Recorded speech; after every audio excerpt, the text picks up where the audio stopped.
What is happening? Welcome to another episode of The Craft. My name is Nick Pollack, and this week's guest, you might have heard him on MLB Network or in a commercial with Pudge Rodriguez. His name is Eno Sarris. Eno! Oh, it's so great to have you back on the show. Got my Saks underwear on right now. That was one of the coolest things, I gotta say, man. I was so thrilled seeing you do that. I'm sure it was a fun time having that photo shoot and everything with him. Yeah, it was totally fun. The face game, face play. There it is. That's the word. It was fantastic. He was great. He was a really nice dude. It was really a fun time. That's awesome. All right. Well, this week we're not going to talk about the fun times. We're going to talk about the rough times because I think this is the toughest thing that we do every year. Is we get excited about certain pitchers and they show us something really fun at first, then it might go away for a moment, and it's so difficult for us to discern, was that a fluke before, or was that just a hot moment and they are going and this is who they really are? Or is it the reverse where they have some great things, they lose it for a moment and they're going to get it back? And there are a lot of these right now. And this is, for fantasy rankings, it's like my 50s or so of, hey, this is cool, but am I too high on this or too low? Should I be holding on to this and going for something a little bit safer? And we have a slew of them. So the first one actually is someone who pitched last night. And it was against arguably one of the worst teams we've ever seen in Colorado. It's Jackson Jobe against the Rockies. And the last two games, we've talked a lot about Jobe on this podcast, but it's starting to get a feeling of maybe this won't actually come to fruition as soon as we want it to. Where are you on Jobe right now, Eno? Yeah, I'm gonna throw that one out. I've gotten that before with somebody I liked, and he's doing terribly, and I'm like, well, he just faced Houston and was at Colorado, so I'm gonna give him a little bit of a pass on the immediate surroundings. I have seen some analysis from the guys actually, that was about Bobby Miller, but I wonder if it's true about Jackson Jobe. Which is the guys at Baseball Prospectus we're talking about, like, do his pitches, function well together? Sure. Right. Much as, does the stuff model like each of them by themselves? And is he sort of struggling to figure out how to put them together? Even there, it's kind of hard because, Colorado screws with your pitch mix so much. Right. But I do see, if you take Colorado out, more sinkers, as the game goes on, as the season goes on, fewer changeups, more sliders. I mean, that last two games, he's really leaned into it. Jackson Jobe, even I think the previous one was over 40% usage with his slider, which is, I think, really good. It's by far his best pitch in my view. Yeah. I think he's headed in the right direction, and I'm holding on Jackson Jobe. I do share the same consternation where you look at his numbers and you say 110 stuff plus, and you even look at 97 mile an hour fastball with like interesting shape, and you're like, why does he have a 16% strikeout rate? And even in the high minors, like 25% in the minor leagues last year as a strikeout rate, which is good. It's above average, but most of, like, Bubba Chandler has like a 37. Yeah. Right. So, there is some worry that this will turn into somebody, Oopsie has stuff plus in it and still only gives him a 21% strikeout rate, which is the highest of all the strikeout rates he's projected for, and is also below league average. Yeah, right. So there's a fair amount of risk here. The way I would treat, probably this is going to be a theme here. There may not be true for every single one, but I'm just going to be comfortable with his out. I'm going to be careful with his outings. I'm going to be careful with his outings and not play him every time. So let's check out the probables grid. Oh, baby. So the next ones he gets is hosting the Red Sox and then going to Toronto. And I hate, hosting the Red Sox is nice because it's home at least. Right. It's not in Fenway. I think that's okay. We've seen Boston. And I think at Toronto is fine. I had a numbers you worry about a piece that came out, and they are worse than the big leagues at pitches down the heart of the plate. So like and they chase more than most than like 27 teams. So it's like they don't know when to swing, and oh no, it's a decent but wait, I time to thought be they the Blue got rid Jays of right now. Kevin Biggio.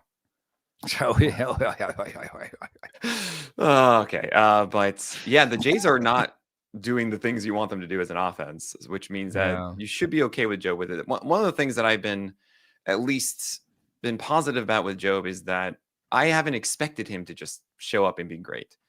It was more of, hey, this is going to be a process. I think there's someone that has the tools and has to figure out exactly how to use them appropriately and really learn how to pitch with it. And I think over the time, it will be there. I think that slider is just too good. I think throws hard enough, and it's not so, it's not like complete empty velocity, and also has a decent capability for command. That is, when he's attacking batters, there is a game plan that you can track just by watching him, as opposed to a lot of guys where I just see a glove. I'm like, I don't know, was that supposed to be down? Was that supposed to be over here? Like, you can actually see Jobe try to work an at bat properly, right?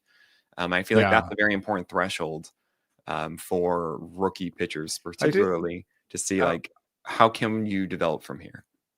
I wonder if there's a better question, better posed at the end of this, but let's pose it now and see where it goes. Is I think about Jackson Jobe, and I think about Roki Sasaki, and I think about obviously Paul Skeens, but Paul Skeens is a 1-1, right? I think you can take Casey Mize is a 1-1, so you can't.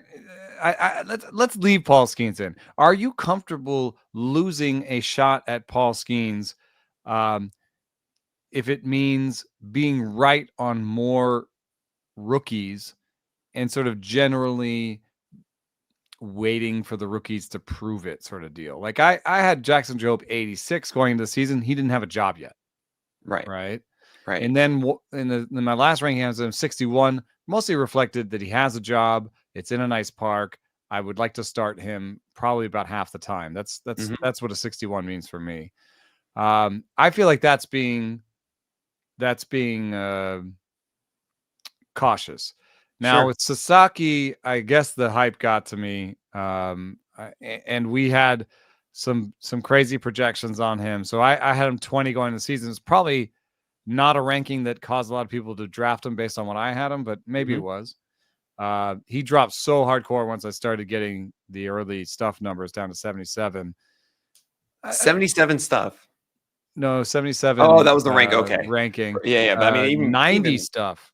Yeah, 90 stuff's not good. Yeah. So I just wonder, like, should we be super cautious about rookie starters? My contention is yes, we should be careful, because they can have all the pieces like Jackson Jobe and just not put it together just right away. I mean, Derek Carty is just smiling and nodding from afar. Oh yeah, Carty's. Yeah, I've been telling y'all. I'll put it this way. I think I think actually it was like November, I had Sasaki really high up because I'm just like, well, yeah, this is like a Yamamoto kind of thing again.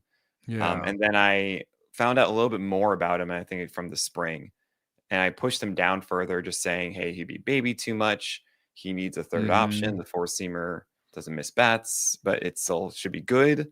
And ever since then, I've just realized that it's been worse. It's been but going. Yeah, Sasaki's a little different. I think generally when you have these big NPB players coming over, it's a more polished pitcher normally than it is a rookie. So I'm mentally gonna move away from that one and think more about like chasing the Bobby Miller rookie season or the Skeens season, right? And what happens with Bubba Carpenter this year? Bubba Carpenter, Bubba Chandler. But I thought there was another guy named Carpenter. I would have loved you to call him that. Okay, no name named Bubba. Yeah, but I guess what I'm getting at is for a 12-teamer, I think I'm still going to be reasonably aggressive, because the burn and churn is a very big thing that I will always say you should be doing. That's my philosophy. Could be great. It could be Paul Skeens. There for it. Right, but like even Jared Jones last year, you were happy you got Jared Jones. That's true. You were also happy with Spencer Schwallenbach taking the chance at him when he first came up too, right? You're going to get burned along the way. I am more of the feeling of if you wait too long and they haven't figured it out, if if they're not really doing it right away, I think you can kind of leave it, and it's a lower chance for them to show up and be amazing after that, if that Drop makes sense. Jackson Jobe is what you just said. Right. It's kind of what I'm leaning toward a little. It's Yeah. always a question of what you have to replace with. I get a lot of those questions. Should I drop this guy or should I add this guy? It's like, well, what is the replacement? What are the other options? What are you dropping for? What are you adding for? I would say Jackson Jobe in a month from now is better than Jackson Jobe now.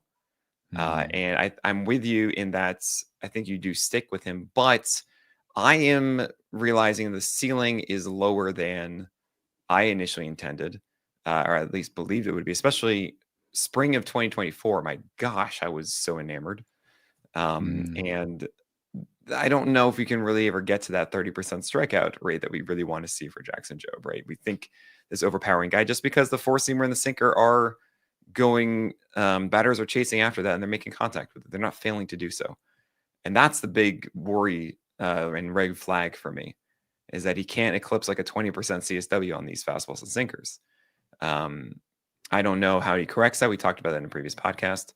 But that to me is the sign of like, no, it's not just execute this pitch once or twice and you're good. Like there's something fundamental about it that is making it more difficult. I would still have him at the moment for the early schedule, but I'm not going to just still hold on, or if it's like tepid or whatever, then it's just like, I'm going to probably move on from that one. But in general, the concept of rookies, I'm going to be aggressive if I see the minor league data that favors amazing four seamers and generally not walking everybody. That's how I see it. I think there's a name right next to him that is pretty interesting, and in terms of Yahoo ownership. I'm looking around and like, it's Jackson Jobe at 43% and then Brian Bayo at 42%. Oh, Bayo is a mystery.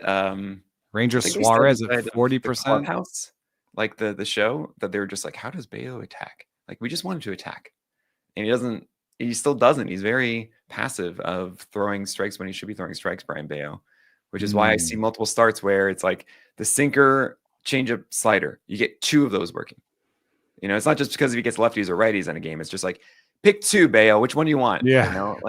I think it's hard. It's hard for him to be on both sides of the ball. Like he kind of either has the changeup or he has the slider, and he kind of doesn't have both at the same time. And it's what makes him inefficient. And we're doing more stuff on the efficiency stuff that I think we mentioned last episode. You'll be seeing something about that down the road, about non-competitive pitches and the influence of those and who identifies as good at preventing them. But I would imagine that Bayo is not a highly rated efficient pitcher on when we do put out that article, because it's frustrating to watch him at times.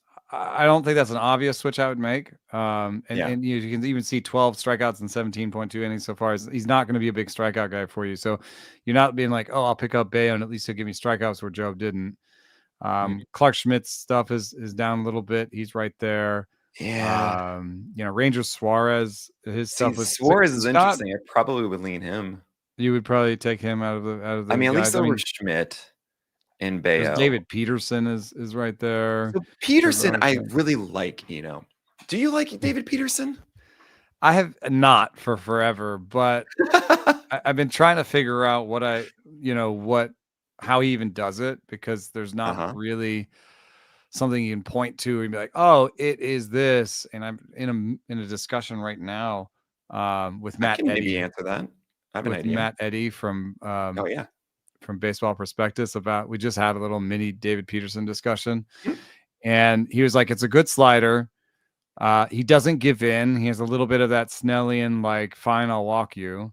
He has enough of a ground ball rate where he can be like, fine, I'll walk you, and I get a double play after that. Sure. He's a little bit of the Cueto, like, I've got a great lefty move. Like I'll keep the running game, you won't steal second on me, basically. Sure. So like, there's a lot of like kind of intangible stuff that's not obvious. I think honestly, also there's some home park, help there. It's all the Mets have better numbers because of that park. And and he's a lefty. That was one thing that Eddie was saying, is that he kind of is predisposed towards lefties because there's just fewer of them. The hitters get to see them less often. There's going to be some nice lefty only hitters that are out of the lineup against him. Right. Say what you want about Max Kepler, but probably the Phillies lineup is worse when he's not in it. Yeah. So there's ways that just being a lefty can help you beyond things that we've hopefully fixed in our models. But Right. There's still like the lefty move to first base is still a thing. Sure. Which, by the way, unpopular baseball opinion, I think that should be banned. It's like a balk every time. I think literally you should have to get your back foot off the rubber for everybody. I don't know. The 45-degree angle thing is like, it drives me. How are you supposed to see that? Like, it's not even like neither the home or the first base guy has a really good sense of where 45 degrees is. I just think it's so dumb. Just stop that completely. Make them take their back foot off. I hate that there's this like inherent benefit for righties versus lefties. Lefties get to balk and righties don't. It doesn't seem. I hate that. I've always hated that. But no, about David Peterson, this is something that maybe is just a bias that I need to correct for myself. But I will always give a little bit of a potential for success to pitchers who have 7 feet of extension.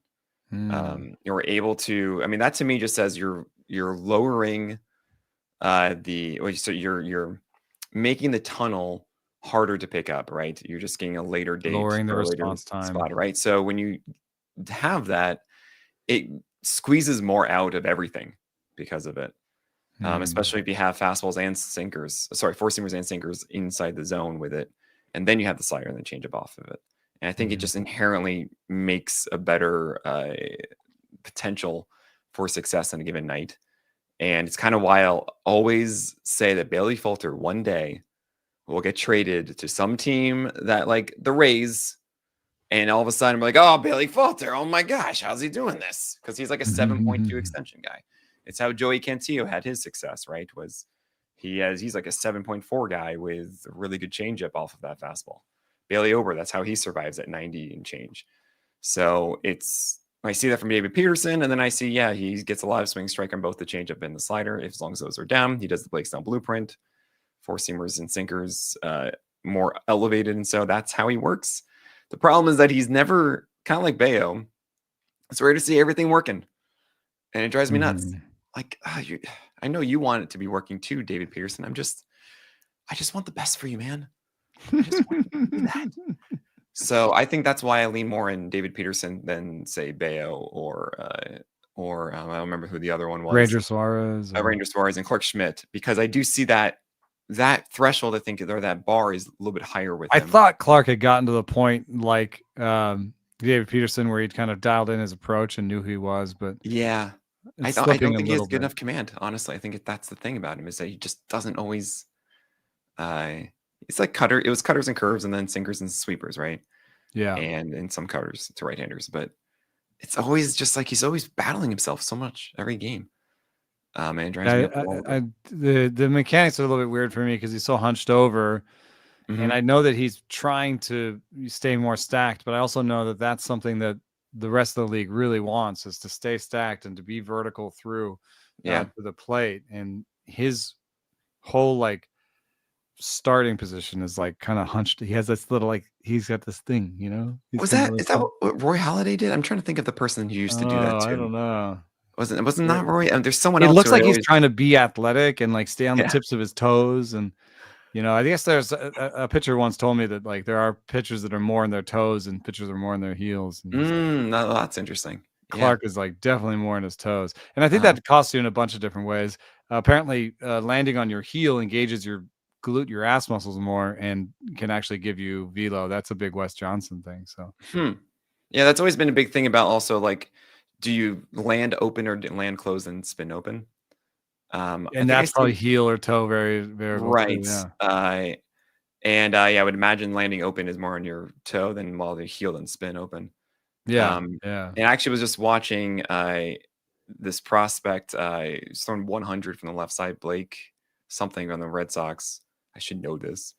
It was only this morning, And I was actually watching his mechanics with the morning stream, and he's very much of like, I land the foot and then twist everything, as opposed to kind of opening up at the same time, which is actually, I think, a lot of a lefty thing. I think of like Madison Bumgarner doing that, like the big turn, the big open, step close, turn open.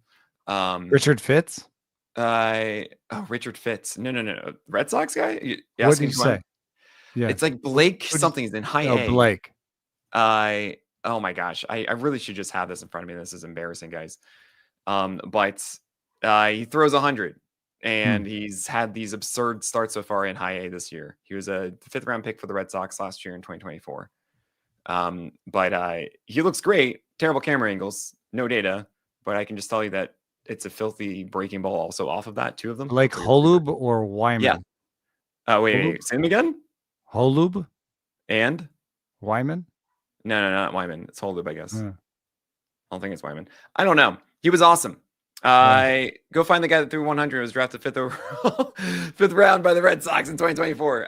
But that's the whole point of like the heel toe stuff. You can kind of see that whip. And I'm always not.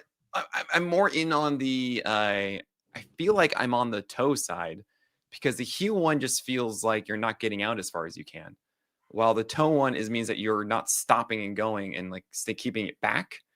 And then moving it forward. It's like the toe one is everything still continuously going forward. That's at least how I see it in my head. I could be completely wrong about that. But if you are hunched over, if you are on your toes at the beginning of everything, right, and you are more hunched over the front of your body, then that does create some trunk, like hip issues, trunk, you know what I'm saying? Like, right. People really like, one of the big things that Tarek Skubal did was like stay more stacked, stay more vertical through it. So this is Brandon Clark, by the way. That was the name. I'm so sorry, everybody. Clark, okay. And I already realized I should not trust him because he has 2 first names. I'm really sorry. So, I can't do it. I just can't do it. Chad Patrick, I'm so sorry. I know you have some nice cutters and stuff. Just can't do it, Chad. 2 first names. I do want to move on though to some other guys like Gavin Williams and our boy Landon Roop and Dustin May and so on and so forth. We're going to talk about all of them after this break. So Gavin Williams, once again, we're just like, what do we do? You know that these 2 that you just teased have something in common. They were on a top 15 list that has something to do with the news I broke last week. Can you guess what that is? I don't know news last week. I'm just saying Landon Roop and Dustin May both are a sinker breaking ball for the most part from the right side. Well, Gavin Williams and Landon Roop were both on most squeezed pitchers this year. Yes, that's right. Most called balls inside the strike zone. And I looked at where called balls live inside the strike zone, and they live where I reported last week that the zone has tightened. And, that they changed the buffer zone for umpires from 2 inches around the strike zone on each side to 0.75 inches. So that's a huge difference. They reduced the buffer zone by 60%, which means like when you change the buffer zone for how they're judged, of course, you are basically in fact changing the strike zone because you're changing their incentives. You're changing how they, what they're going to do. We've seen this throughout history. When they had Questek, the umpire zone got smaller. When they got to TrackMan, the zone got smaller. So this, I think you can effectively say, is the smallest zone of all time. And it's gotten smallest around the corners. And I think that's just because, umpires, it's hard to see a straight line in the air coming off the plate. And so umpires have a little bit better sense of what is too tall and what is too short because they have the player as a guide. Right. And so what you get functionally out of an umpire zone is a circle. I mean, you've seen this probably. If you've seen the strike zone as a probabilistic function, it's a circle. And so when you tighten that circle, where it's going to become the hardest is the corners. Those tighten in. And so when I looked at balls, the strikes called balls, they were all in the corners and disproportionately the lower corners. And so what I found was curveball and sinker guys, to some extent, throw there. And there were a that's so interesting, and that's fair really amount of happened. curveball and sinker guys that were being squeezed. I've Mm. watched a fair amount of Landon Roop starts, and I would say that he has gotten squeezed on those pitches. Now, I don't know what that means going forward. You know, to me, Landon Roop still has like an elite breaking ball, a good sinker, and I think a good enough cutter and change for lefties. It has something in common with Clark Schmidt, but it seems a little bit more refined. And I think he has a slightly better command than Clark Schmidt. So I think he's going to come out of this. And right now I see him as eminently startable at home and even more startable on the road than he appears. And I think he's going to come out of it. But, you know, they do take him out pretty early. They do have a short leash with him, and he is being squeezed.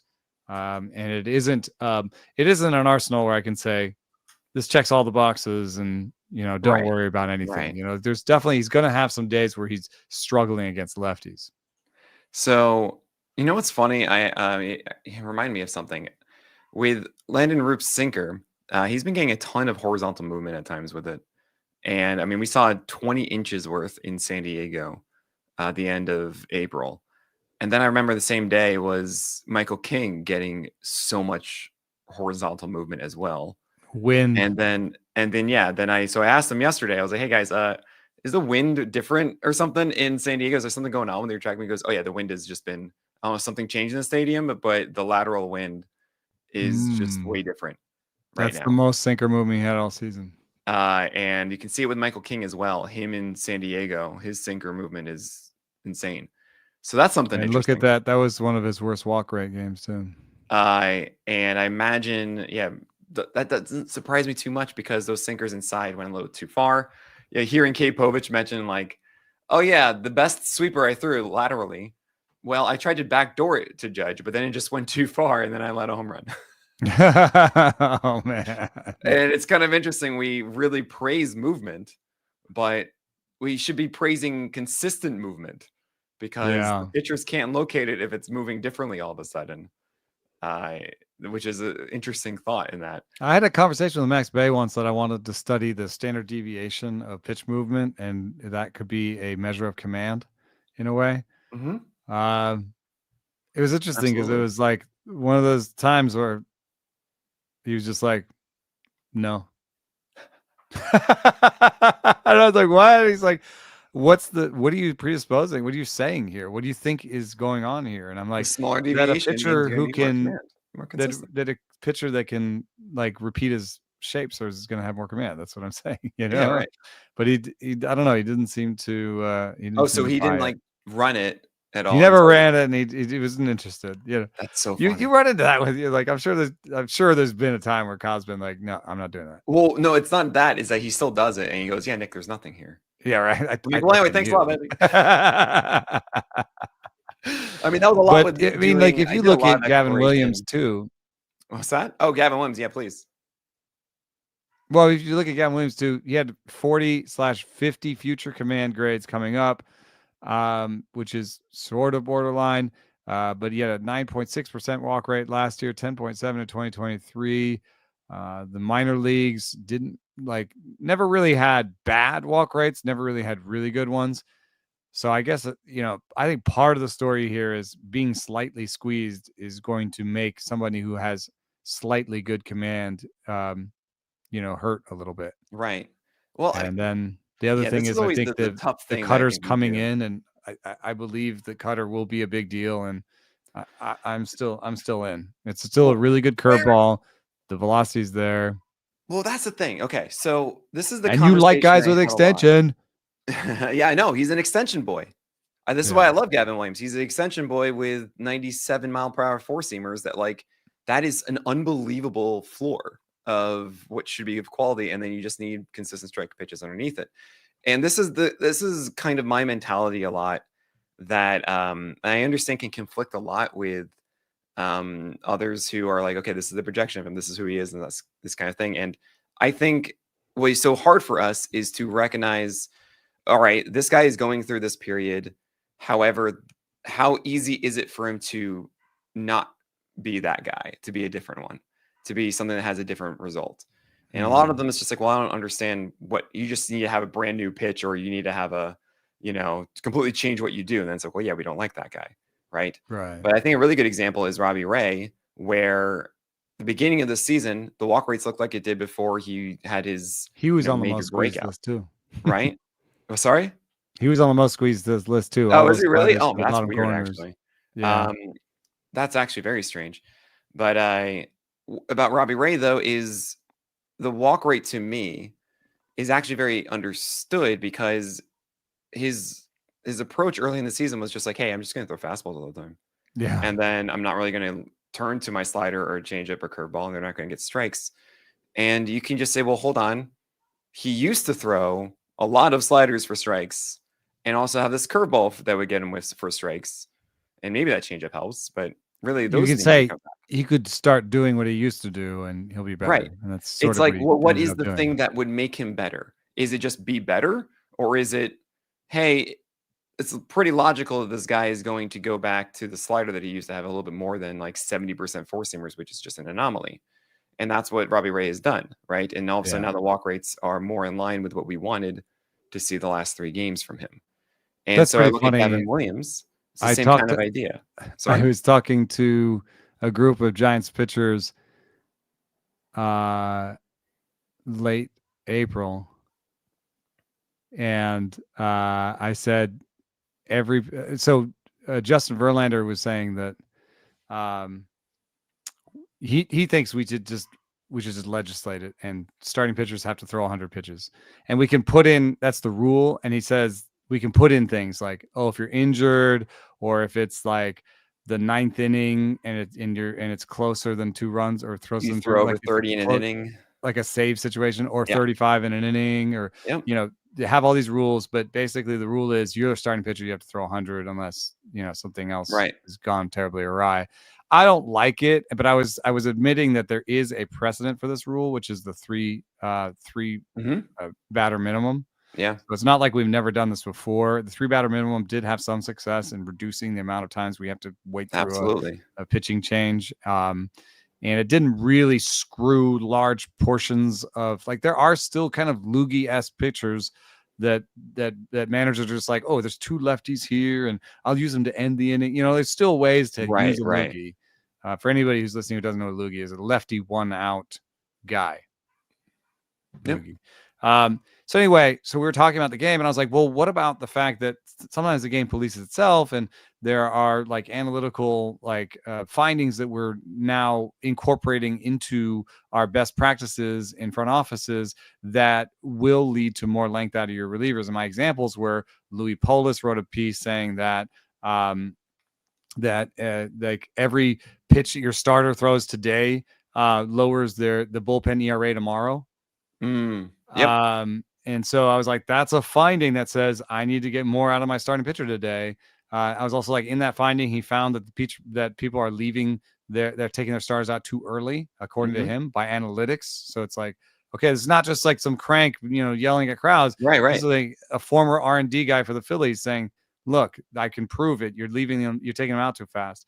And then I was like, the other finding that's been around for a while that people are using more of is that any pitch you throw, any new pitch type you throw, reduces your third time through the order penalty. Like, it doesn't have to be good. You just throw it, and it reduces your third time through the order. It's kind of like AJ Smith-Shawver throwing whatever the heck that splitter was. Which now is become like an actual thing for him, I think. But right. When did you know what I'm talking about, though, right? Like the vertical break splitter that had more vertical break than his four seamer at times. Oh no, that might be like oh my gosh, change thing he's doing. Maybe he's throwing a straight change and a splitter. I'm going to send it to you, the image of this from our app, and it's because his normal splitter has like wicked sideways movement. Well, it's just like 2 different groupings. Like I'm calling it the butterfly splitter. Maybe it's a straight change. What is it? What is life? I love the thing about 100 pitches, by the way, that Verlander's suggesting that. Oh, and I'm like actually, I'm so into. I've always said like you have to force a 6-man rotation, and if whoever starts that game can't pitch for until the 7 days later, or like the 7th game. So they literally have to, and that's pretty much how you manage it. Is just you literally need innings out of those guys, otherwise it's wasted. I'm just pointing out that I brought up the thing that if you throw your more pitches, you can stay in the game longer, and I brought that up in front of Robbie Ray. So we can all give me the praise. Man, it's my fault that Robbie Ray is better. So it's your fault. Thank you very much. First of all, thank you. I didn't know you were going to do such a thing. And yes, you were a little bit nervous. You have to admit. I would have been. No, I mean you would have been. You were a little bit nervous about your Robbie Ray picks.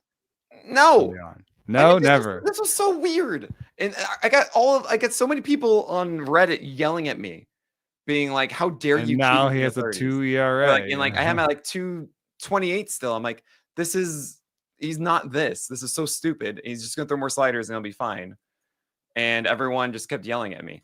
But I do want to show. I'm gonna put this on the screen right now, guys. It's very small. My gosh, that is terrifyingly small. Oh, that is weird. But you all will over be able the place. to see. He has like a flat splitter. He's like a. Yeah, I can look at this. Do you see this thing? See, my guess is that that's a straight change. He throws a straight change and a splitter. That's be my guess. No. Or a 2-seam and a 4-seam variation. Like there's a grip. These are sub 1,000 RPM pitches. Maybe it's a grip variation, like a 2-seam. I don't know. 4-seam splitter. Just the fact that we have 4-seamers that are lower vert than these blows my mind. Even though it has like no spin at all. And the only reason I'm bringing this up is because it's in the context of of us saying, "Hey, you should be, throwing multiple pitches, like messing guys up, right?" Like that makes sense to me, because if you throw something random like that, they go, "What? Okay, I guess I gotta be aware of that thing." And then, okay, no, we're normally back to the fastball now. I absolutely am with you there. I'm happy Robbie Ray's throwing more of those pitches. It's a good thing. And going all the way back full circle to Gavin Williams. Gavin Williams having this low walk rate, this high walk rate, and we go, well, okay, this is who he is, I guess, because of all these, all the years or whatever. We say, well, 4-seamer is actually a really, really good strike pitch. Even with it being squeezed, it's still easily above 60%. You generally aim for like 65% to be like, okay, cool. He can easily flirt with 70% on that 4-seamer. That's great. It's just the fact that the curve and the sweeper really are like 50% strike pitches. And that's why the cutter matters. And that's why the cutter matters exactly. But he hasn't thrown it much. It's like 4 of them in a game or so. Yeah.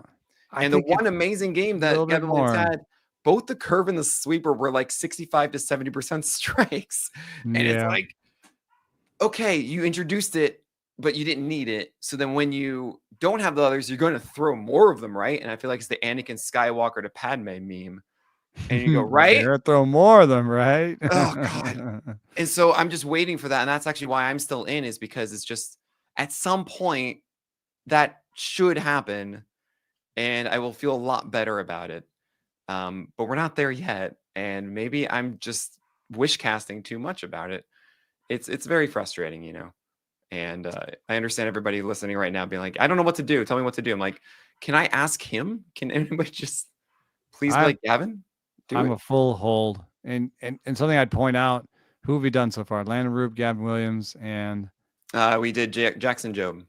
Jobe actually has the worst. If you're just looking at projections, Jobe has the worst projections across the board. And Gavin Williams and Landon Roop both have projections for sub 4 ERAs by the projections I use for pitching. I mean, I agree with that, because Gavin and Roop should strike out a lot more batters. Mm-hmm. And so they're a hold for all of me. But if you had to order them, and it was redraft and not keeper, right? I'm probably going Williams, Roop, Jobe. Honestly, that feels kind of right to me. Yeah, I maybe want to say Roop over Gavin, just because Gavin still hasn't utilized his cutter and gotten strikes with it yet. Well, we've seen Roop do what he normally does, and it works. But Gavin's upside is a little bit higher than Roop's, because it's like, absolutely, this is a thing that could dominate both sides, and he has all the tools. Completely has the runway. Roop's always going to be like a little bit iffy against lefties. His best games will be ones cutter needs to take off. Really, that's the next step for Roop. And I'm surprised he hasn't thrown it that much against lefties. Even when he had lefties, he still didn't lean them into the two. I know, and he told me he would. I know. I was going to mention that too. So he We'll see what doesn't happens quite there. fully trust it. It's a new pitch, and sometimes it just takes a while to fully trust it, which is what we're seeing with Williams too. Right. Yeah. I mean, he threw it last year. He threw the cutter last year. It was right there. Okay. We're going to talk about Grant Holmes now because the real estate broker is maddening. And it's the same kind of thing for me. And this is really the theme of the podcast for me is when you have seen pitchers do a thing before and have a certain pitch and then not have it for, not throw it even, not even just like have it, not try to do it and it doesn't work. Do you expect them to be throwing it more and get it back later? Because that's the deal with the real estate broker, Grant Holmes. As his And what's the curveball pitch? used to be this 20-25% strike swing strike pitch. And that was the pitch he grew up with. Yeah, that's the one that was before the slider that Atlanta had to teach him. Yeah. And yesterday he only threw this against the Reds. Did not have a good start. 2 solo shots, made it a 4-run game in 5.1 innings. He only threw 10 of them, and for 5 out of 10 strikes. That was it. That's weird. Stuff Plus and Location Plus say that both by stuff and location, they were his best pitches of those games. And I don't understand why he doesn't throw them. So how long, he hasn't been utilizing it the entire season, really. What do you do with that, I mean, he had seen the Dodgers before, and in the first time he saw them, he threw his curveball 28% of the time. So maybe, this is something that does come up when I talk to pitchers is, when I'm like, oh, you were talking to me about the cutter and you didn't throw it. And he's like, well, that day, they didn't have that many lefties. Or, Logan Webb said the same thing about his cutter. I've heard it about other pitches where it's like, oh, well, the game plan that day didn't, but you'll see more of it, Mm-hmm. So I wonder if, he threw a bunch against the Dodgers. He sees the Dodgers again, and he's like, they're going to be expecting me to throw a bunch of curveballs, so I'm just going to throw a bunch of sliders instead. And it worked for that day. I will say that it's a little weird that now it's a 3-game stretch where he's barely got more than 10% curveball usage from the pitch that used to be his number one, basically. Right. It's so strange. And I think when Grant Holmes was really successful last year, it was actually really slider curve dominating in tandem with the four-seamer being this, hey, I'm kind just here to almost. I'm not buying. I'm just looking at the books. Okay. Don't talk to me. Yeah. But the thing is that four-seamer has actually gotten better. He's coming in a little bit harder with it. It's improved. And I was like, oh my gosh, great. You get a better version of last year. This is going to be awesome. And that curve hasn't been there. And really, it is disheartening to see this for the Road Reds, which is, Max Meyer had 14 strikeouts against them, which is a good segue to our next guy, but we're going to talk about him after this break. So here's Max Meyer now. 14 strikeouts, amazing. The velocity jumps back up. It's awesome. 2 games since, velocity goes down a bit. The command of everything is just terrible. And walk us through your thought process of this, because would you say that more often than not, when a young guy like Max Meyer is doing something new and it's exciting, then loses that, are you banking that it returns, or that, that was just a moment? It's really, really hard to say, because I think that generally your body is like used to certain patterns. Mm-hmm. And I think I've even seen this before where, they did something different and then just sort of slowly lost it over the course of the year. And I think this could be his body reacting and be like, nope, we remember how we used to move, and we're getting a little bit more tired, and, you're not fresh off a spring, and, we're just going to revert to the old movements that we've seen. Because in terms of his ride on this fastball, the last two really stick out. There's a little bit of some velocity upping and downing there a little bit. He was 95.6 that first game. He 95.7 on April 16th, and he hasn't averaged more than 95 since. Yeah. Also, just like the pitch type selection suggests that I don't know if this is like, he's seeing more righties in these games or whatever, but he like alternates sinker usage. What do you mean by that?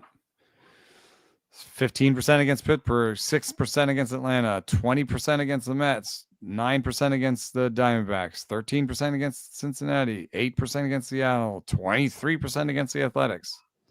I mean, I would imagine sinker is just getting reserved for right-handers. So my first instinct is that the lineups suggest it as such. So I'm actually going to take a quick look. Our player pages let us say lefty versus righty for pitches. Scary lefties on the Athletics. I think of Lawrence Butler, Brent Rooker's a righty. Jacob I'm Wilson's seeing a righty. Scattered. It's 43% against righties in 19, 17, 21, 33. Yeah, you're totally right. He's going back and forth on whether he wants to use that sinker or not. And I think this is there's two things going on. One, your body is like is reverting on some level, and then two, like you don't have a long track record of success with this new thing. So like you have a game against Seattle, and you roll out the new playbook, the 2025 playbook, and you get blasted. You know how much of you is like, oh well, let's go back to what worked before. Like, you know what I mean? Like you don't have a Rolodex where you're like, another way of thinking about it is in the NBA, you have a move. You have to have a move if you want to be successful at scoring. But the most successful scorers have like 3 or 4 counter moves. They make a move. They say, oh, this guy's shading me to the left. Now I got the one where I, wheel around to the right. You know what I mean? Mm-hmm. And, I think some part of this is the growing process of being, what's my counter move? If they're all taking scoopy sinker swings, or they're all sitting on my 4-seam that's new and was doing so well, what do I do when they do that? And so to some extent, I'm happy that he's still throwing them all. Yeah. There's no pitch like you've seen people like introduce a pitch, throw it for like 2 or 3 games, and then you're like, where'd that pitch go? There's no pitch that he just started throwing that he stopped throwing. I like that. And the velo differences, I think, are sort of somewhat to be expected. I mean, he was hyped up, and this was like his new unveiling. So maybe he's just going to sit 94.8, 94.9 instead of 95.6. And I think that's still pretty good velo. Mm-hmm. And you just have to come back and be like, this guy is a guy who has 2 pretty good fastballs. Maybe not one of them is like, stand out awesome, but he has 2 pretty good fastballs, 2 pretty good sliders, and a pretty good changeup. So he's a little bit more wide mix and pretty good than he is, an ascendant star that's going to break out and win the Cy Young this year. What's interesting is that our PLV for all 4-seamers thrown to right-handers from Max Meyer this year is terrible. 4.5, which is the threshold of what we call a bad pitch. But he has to throw it sometimes so they don't just sit sinker on him all the time. So the sinker itself ranks higher. This is all independent of each other, just so everyone's understanding here. Of a 5.10, which is great. I mean, you're really thrilled with that for a sinker. The slider, of course, is the bell of the ball is a 5.4 against righties, and then the sweeper is a 5.36. So it's really just to get to those sweepers and sliders. 4-seamer does do better against lefties, at least it's a 4.8, with the changeup being a 5.22. So this is the way I see it. I think you made a really good point that he's pitching still, and he's throwing all these pitches still, right? Mm-hmm. And yes, he had 2 bad games of really bad command.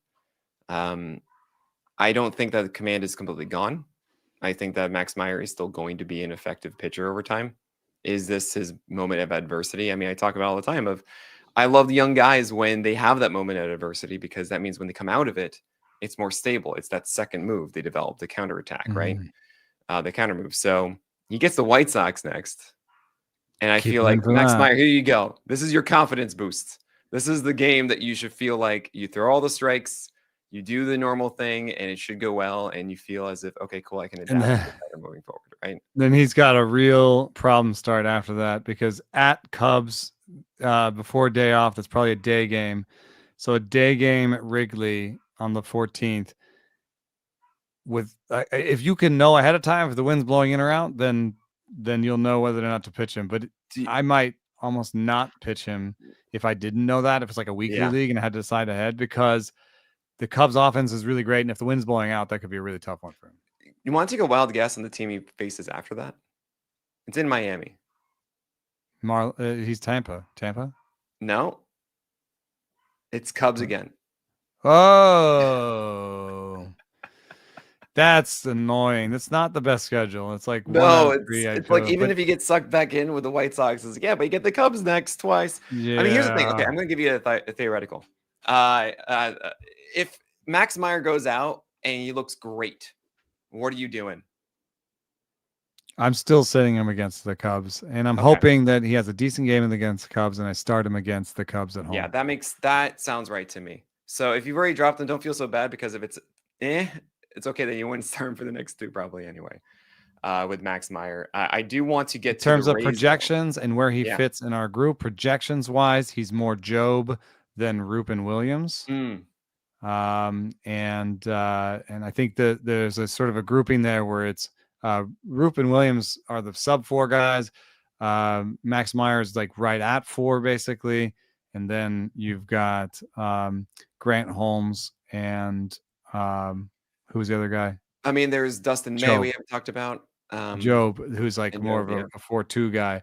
Um, I I remain on. I think I remain sort of hewed to those projections. I still like Williams and Roop the best, Meyer in the middle, It's a great show, by the way. Meyer in the middle. I love it. and then I think I might have Jobe ahead of Holmes, just for the upside. I think that you'd be able to tell quicker with Grant Holmes. Is the thing. Like Grant Holmes comes out with a curveball next time. You're like, oh, okay, all right, here we go. It might be a little bit more of a grind and more of a hipster relationship, headache-inducing pitcher stifling the entire roster with Jackson Jobe. Yeah. So, where does Dustin May fit in with that for you? Well, so here's the thing with Dustin May that I think is kind of interesting. His arm slots dropped, and we've been talking about arm slots dropping. Lance Brodzowski has a good video out. Trevor May has a good video out. We had some barrels. We talked about it. And to some extent, that might be dropping because there's been some research that lower arm slots are healthier and can be just as effective given our knowledge of vertical approach angle. We talked about some of this on this podcast even. But the thing that happened with Dustin May is when he dropped his arm slot, his movement did not really change. Yeah. And so now his movement is more dead zone-y, given his arm slot. Like he moved his arm slot into his movement. So now, to some extent, when you look at Dustin May, you see like a Landon Roop. Right? And that's interesting. I think Landon Roop has a better sinker breaker. Or maybe a bit like Landon Roop with not as good of a breaking ball. You know? Yeah, right. Like, it's just at 95 with the lower arm slot, it's just more conventional. He was, I know why he was reaching for a little bit up, because that gave him a 4-seam that made him ginger guard more than like a side army kind of sinker sweeper guy. But and maybe dropping to his arm slot is going to keep him healthier, and he can be a healthy sinker sweeper guy. But it also made him more conventional, and that's why you see he's more of a ground ball guy with like some of the worst strikeout rates of his career. So yeah, what's interesting to me is that you still get a really good flat attack angle, which means the 4-seamer can still be effective upstairs. As is the surprise one, especially if you're throwing tons of sinkers. We've seen bad 4-seamers succeed upstairs if you can do that without any of that benefit, because it's just a surprise pitch, right? The thing that I've really been annoyed about with Dustin May, well, it's two things. One is that he cannot spot the sinker recently at all. Yeah, and that would never been his real strong as opposed point, right? to like he used to do it at 96, 97. Yeah, is a big difference, and that's I think part of the reason why we're seeing this too. The other is that my narrative here is that you have one game where he's just so bad, and he's like, okay, I couldn't spot anything, I couldn't do anything. So then the next start comes, and he goes, I'm just gonna get the two boys together, which is he's just sinker sweeper. He's also become a kind of a 2-pitch pitcher. I just need to make sure that those are okay, and he kind of did. It wasn't the most amazing start, but he survived, for the most part. And I do wonder now about what comes next for him, because this is actually the part about Dustin May that I've been most excited about. He's never had a season with more than 10 starts, and there's something already at 6 huge, right? And it's something really huge for pitchers. Are there just to what is make it development? You through. can't develop if you're just trying to get back to a baseline every time. Yeah. So I've been so excited for him throughout the year because we haven't seen Dustin May actually get that opportunity to mix the cauldron, really actually figure out how to be a better pitcher for a consistent full year. But he's And to me, he's a I have to think two-pitch he's going to be more than sinker. sink or sweep over time. It's like, cool, now the cutter comes in. Now they know how to use the I four seam. guess, but he, like maybe I don't know, maybe not. I mean, maybe this is Right. maybe this is all in an effort to pitch. Like, you might have this you might have an uncomfortable conversation with your agent before the season, right? Mhm. And the agent might be like, "Listen, you could go out there and dominate for 60 innings again, and somebody will give you X contract based on stuff. Your stuff will be good. If you go out there and you go 30 innings with anything close to what you've done so far, you'll get Y contract." Right. And so maybe his focus has just been like, this is my walk year. I need to pitch as far into the season as I can. Mhm. So I'm just going to pitch with my most comfortable pitches, my most comfortable arm slot. I'm going to step off the velo and I'm going to make it through the season. That type of pitcher, versus a Max Meyer who's like trying to announce himself with authority. I know I'm going to vibes reporting here. Oh, this is what we do. We do vibes reporting, guys. What else can we do? You don't want us to just read off the Well, spreadsheets. another way of saying is Max Meyer is throwing these pitches. Max Meyer is right. throwing the pitches that you want Dustin May to throw. Yeah. And they have some similarities in that they're kind of similar slot wise, and like they're trying to build an arsenal around a slider, around a sweepery type pitch and try to get more. And I would just say Max Meyer's showing you the arsenal that you want Dustin May to show. Yeah. So take Max Meyer over Dustin May is what I'm saying. Yeah. I think I'm in agreement with you there. The last one I think is a really quick one. The two Rays guys, Shane Baz and Drew Rasmussen, who we both are like, these guys should be really good. They've both in tandem looked a little different. I'd say more so Baz has looked like more of a step back than Rasmussen. But then again, Rasmussen's had 3 straight starts now of just not really overwhelming as he had before. Are you concerned about these guys, or you're just saying, look, like their stuff's really good. Everyone's going to have these little rough patches.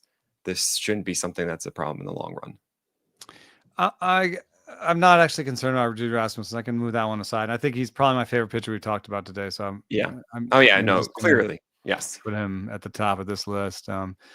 Shane Baz, I'm going to struggle to place him. I'm going to, I think, place him, and this might be surprising, I think behind Meyer and in the rest of the group.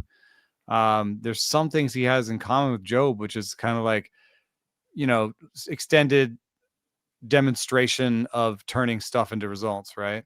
And then the last bit, and I can't say that it leaps off the page why, but he's had below average stuff plus for 2 starts in a row now. Shane Baz the last has. 2 starts are really the ones that are concerning for Baz. The 4-seamer turned down to 96 and then finally came back to 97 plus on his last one. But yeah, even in that start, his 4-seam was below average, but vertical movement wise, it was like an inch or 2 off. Like, is his release point changing? Like, what is changing about him? It's a little weird the last few outings against the Yankees and against the Royals, and of course yesterday as well. It's been like 3 of the last 4 for Baz have been really strange. I can't put my finger on it. I think there is some risk that he's settling in so kind of almost too pitchy. Well, the changeup against lefties actually shows up a decent amount, and the slider's just so bad. That's a big thing too. The slider's really bad for Shane Baz right now. He should just not throw that pitch. And that, I guess that's a warning sign for me in a way, because sliders are so important in this league. Yeah, and it's a little weird that he can do so well on this curveball, and then the good news is that it is an 84 mile per hour curve. It's not like a 77 or 78 as we normally see with them. So it does feel like you can get away with a little bit more than a typical fastball curve kind of guy. He's had a weird dip in spin rate. There's something mental about the slider that he needs to fix. About his how he release point is dropping. So he's probably getting around it too much and not staying on top like a cutter. Honestly, if he thinks of it like do the Zach Gallen and think of it like a cutter and try and stay on top like a fastball, there might be something there to that. Yeah, it could be hand placement rather than full on arm slot changing. Mhm. I don't think we can do average arm angle. Let me see how that looks like. Okay, his arm angle is dropping a little bit over the course of the season, and it's been a little more erratic than I would have expected. So, but you look back on other seasons and he's had, ups and downs with that as well on this level. So maybe it's just a young guy trying to figure out. I mean, we have this injury component too. Like maybe he's just trying to feel out what feels good. But I don't know. Like, what are his probables? I mean, where does he Now, rank in moving terms forward of for Shane Baz, we have the at Toronto? he's going at Toronto, and then he's going at Miami. I'm going for both there easily. Yeah, guess I mean, so. the thing is, I hear that, and I'm like, yeah, I want that over Max Meyer for me personally. Oh yeah. Okay. I mean, I think that the curve is still phenomenal. The Oh, fact that he especially pushed it that up I to like that 97, schedule 98. over Max Meyer's schedule too. Yeah. Yeah, Max oh yeah, Meyer has there's like that that too. one nice game, and then you're like, oof, the Yeah, double I tap on think the I Cubs. have more faith, I think, throughout the entire year of Shane Baz. Of just look again, kind of like Dustin May. You haven't had this full season before. I also trust the Mhm. Rays to help more so than others to figure this out with him. Hmm. And I know the park isn't favorable for George Steinbrenner Field, especially in the summer, which is a little worrisome. And maybe I'm not putting enough weight into that. That said, the fact that he's over 97 with his fastball, again, he got it back up to that, still has this really, really amazing curve. God, I pitching see is it as a so patch as volatile, opposed to dude. something that's just going to be a perennial issue for him. It's so hard. I mean, you think about it. There's all these players that we've been talking about today. We like, Yeah, I know. and I they've know. all struggled. Yeah. But It's they've so also weird. all shown us there have been times this year where we were like, aha, see, told you Yeah. Shane Baz was gonna be great, told you Lamb Roop was gonna be great. And then the next start, you're like, I didn't say anything. That's why I never do victory laps. I never do victory You're never laps. So I'm supposed to just do like, victory laps. Absolutely. next start is gonna somebody's gonna be like, oh yeah, and he's so good. I did one thing. There was like a pitcher list thing. Yeah. And I forget who he was. Oh, Jose Soriano, of course.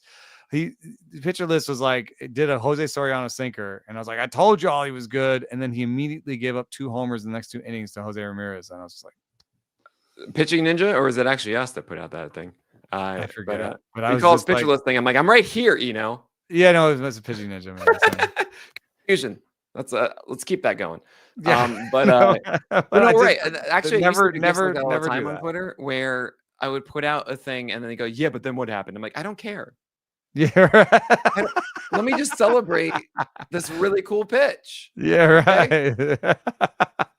Do you want me to say like, oh, congratulations at birth, you picked the right team today? Like, is that what you want? Awesome. Not the conversation I was expecting to have, but you know what? Sure. Yeah, let's just celebrate the filthy pitch, man. Yeah. But right, like victory laps, there's two sides of it of hey, cool, let's identify why this was good, which is important Mhm. to talk about. But yeah, it's really tough both ways. And it's also we're also in this position where we need to be reactive and not reactive at the same time. And you can never be right. Yeah, Like you you're can, dropping yeah. them too far, you're being too reactive. Oh man, he's been so bad. You're not dropping him. What's wrong with you? Like, Yeah. what do we do? So it's really hard for us to discern. This is why we have these conversations, and obviously we're going to be wrong a lot about what is, what other humans are going to do. I know, right? You can't predict that, but it is really fun to celebrate when we are hopeful that something will happen, and then exact thing happens, and it's good. I don't know. I think that's a pretty fun thing for all of us to collectively celebrate, even if it won't be around forever. Mhm. So yes, for Landon Roop being amazing after middle last year, you were like, yeah, I think Landon Roop's gonna be a thing. I'm like, what? What are you talking about? That's ridiculous. And all of a sudden, I'm like, yeah, Landon Roop is great, man. What's wrong with you? That's right. So we hope that this one helped sift through the really big question marks in the haze. For us to all say, we don't know. Good luck. At the very least, at the very least, we helped identify what it is, and that's the And important how part we're about it. thinking about it too, I think is the most important thing. I think Exactly. that's We're something not in that the business of being right. We're in the business of good discussion, and that's why I constantly say. And I like to think that good process does make us more accurate, or at least react correctly more often than not. But ultimately, we don't throw the ball, and we hope that they throw it well. But when is your next edition of your rankings coming out? I've been doing them kind of monthly, but I think I'll do it more like sort of 3 weekish. So I guess that would be eventually we get that 1 week update, and I can't wait. Week or two. Eventually, just have a rolling ticker. It's the best. Tomorrow let's be honest. You put out a thing on Friday, and then like by Tuesday next week, like, nah, man. Oh, I put it up, and there was injury news on some pitcher, right? Like a half hour later, and I was like, could you wait? Just tell us tomorrow that you're hurt. Don't tell me like right after.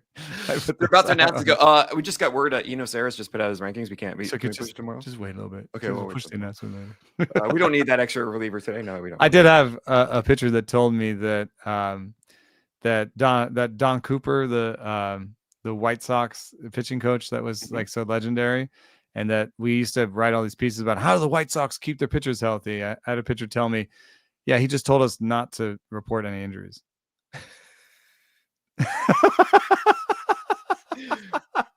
Oh my gosh. So you have it, well, this was a conversation like Pedro about like the Mets coach was like, your pitching take. He goes, no, I'm hurt. Yeah, he's like, put some dirt on it, dude. Yeah. And it's like, what? They had Wilpon, the owner, would come down and tell players that they were in the lineup. I don't. Okay. All right. See, this is the stuff you want to predict that, guys. Good luck. Yeah, right. Exactly. Good luck. And then who crushed a 12-pack of beers last night and who didn't? Yeah, I got to know that one. This is makeup, the intangibles, though. Yeah, that's right. We need some people becoming bartenders and reporting into us. No. What can we look forward to if it's not your rankings within the next week? I've got tomorrow. I've got buy low bats going up. Nice. Low bats. Yeah. Okay. Well, anything about pitchers? I'll do pitchers next week. All right, fine. Whatever. We'll be back next week with another episode of the Craft This Pitching Podcast. On the behalf of our wonderful guest, Eno Sarris, thank you so much for joining us today. My name is Nick Pollack, and we'll talk about the craft of pitching again next week.